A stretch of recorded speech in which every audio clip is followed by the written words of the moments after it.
Hubungan real Stefan William membuatnya mendapat kritik dari netizen. Setelah resmi bercerai dari Celine Evangelista, secara perlahan Stefan mulai memperkenalkan pasangan barunya ke publik. Diketahui wanita tersebut bernama Ria Andrews, yang merupakan seorang travel blogger. Lewat Instagram, Stefan membagikan reels yang di dalamnya terdapat kompilasi kemesraan dan kebersamaannya dengan Ria. Ia memberi keterangan, "Hoping the new year keeps you next to me and brings us many special moments together." Berharap tahun baru membuatmu tetap di sampingku dan membawa kita banyak momen spesial bersama. Sayangnya, foto-foto mereka itu malah banjir kritikan. Di antara semua komentar, sepertinya Stefan kurang menyukai komentar netizen yang membawa-bawa tentang anaknya ini.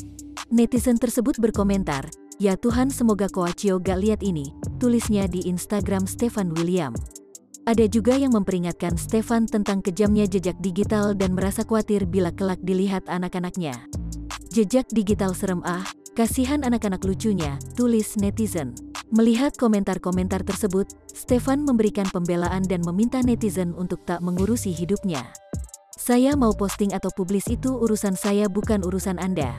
Urusan saya sama anak-anak saya, juga yang tahu, bukan Anda. Jadi tolong di tahun 2022 ini jangan ngerasa Anda tahu semuanya, fokus urusin hidup kamu sendiri saja," tegas Stefan.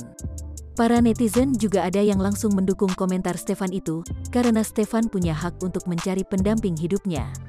"Semangat Kak, semoga dapat pasangan yang lebih baik, setuju.